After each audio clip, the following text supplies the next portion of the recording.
picture this for a second. You catch the scent of a perfume you used to wear. Or, I don't know, a song from 10 years ago suddenly plays on the radio.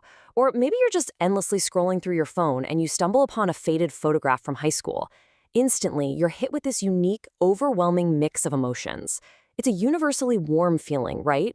But right at the very center of it, there's a tiny sharp ache in your chest. That sense of longing. We universally validate this feeling. We tell ourselves it's natural, it's beautiful, and we just kind of let it wash over us. Well, welcome to another explainer, where today we are unpacking that exact feeling, nostalgia, the psychological trap. And that feeling usually leads right to one, honestly, pretty dangerous question. Do you wish you could go back in time? I mean, really think about it. How often do you catch yourself, or even the people around you, saying things like, man, those were the absolute best days of my life? We almost always frame this entirely as an innocent, sweet memory. It's just a harmless daydream, right? Just taking a little mental vacation back to a simpler time when things felt easier and you were happier. But what if I told you that this completely innocent-seeming habit is actually hiding something much, much darker? Okay, let's dive right into this with Section 1, the nostalgia trap. Because what we've been conditioned to believe is merely a comforting stroll down memory lane is actually something a whole lot more deceptive. From a deep psychological standpoint, nostalgia is not just a memory. It's actually a highly sophisticated, self-imposed psychological trap. And its primary function? To give you a subconscious excuse to actively avoid the responsibilities of living in your present reality. Secretly preferring the past keeps you completely stuck, literally. Just think about the mechanics of this for a second. If you're harboring this quiet belief that the absolute peak of your existence has already happened, well, what possible motivation do you have to invest deeply in today? If the best is already behind you, then the present just becomes a waiting room. This seemingly innocent habit of idealizing yesterday is actively, aggressively keeping you anchored in place, totally unable to move forward in your current life. Which brings us to Section 2, the concept of bad faith. To really understand the architecture of our minds when we get lost in the past, we need to lean on philosophy to look at the foundational mechanics of how we, lie to ourselves. Enter a real heavyweight concept called bad faith. Coined by the existential philosopher Jean-Paul Sartre, it's essentially the psychological act of lying to oneself. It's this deliberate internal choice to just ignore reality in order to escape the crushing weight of responsibility. You pretend you don't have a choice so that you don't have to be responsible for the outcome.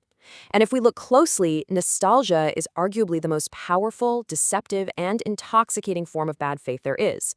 Why? Because it feels so incredibly good while it's lying to you. Now, what's really interesting about this next part is how we actually pull this off in our own heads. Section 3, editing out the pain. What's fascinating here is that our brain operates less like a faithful historian and a lot more like a highly manipulative Hollywood movie director. Think back to those good old days. When you actually lived them, they weren't flawless, were they? No. They included real pain, daily mundane struggles, deep anxieties about the future, awkward acne, terrible exam stress, the whole shebang. But your brain actively scrubs the footage. It deletes the awkwardness, it completely removes the pain, and it presents you with this edited, risk-free mental world of pure, unadulterated perfection. You've essentially created a fake utopia in your own mind. So the big question is, why do we choose the fake world? Why does our brain expend so much energy intentionally retreating into this manufactured, heavily edited mental reality instead of simply opening our eyes and dealing with what's right in front of us today? Well, the mind's excuses are actually quite simple. First, the decisions in the past are already made. You don't have to agonize over what path to take. The story is already written. Second, there are no new risks to take.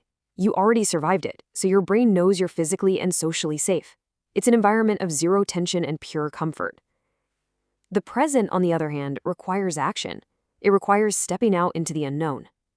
The past requires absolutely nothing from you, except your passive observation.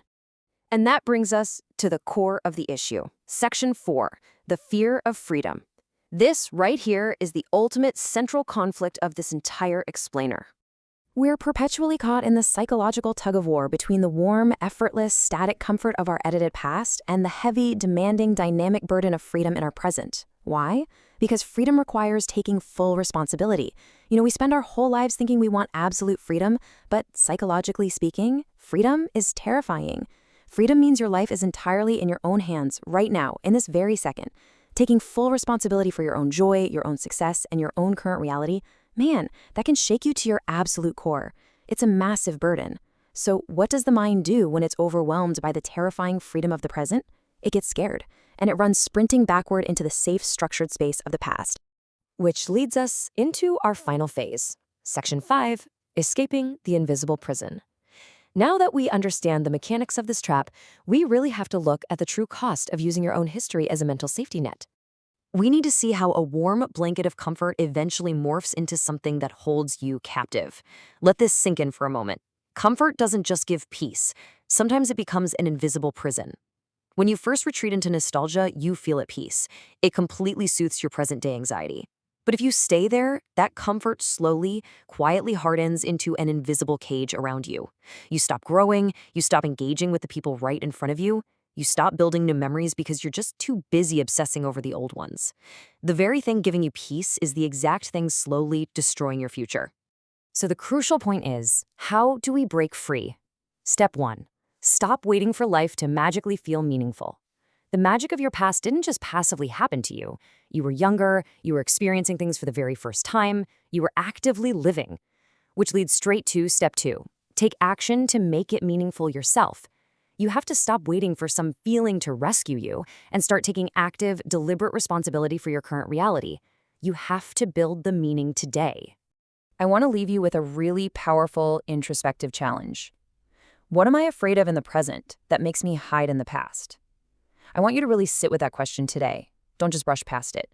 What responsibility, what choice, what fear is looming over you right now that makes retreating into your memories look so incredibly appealing?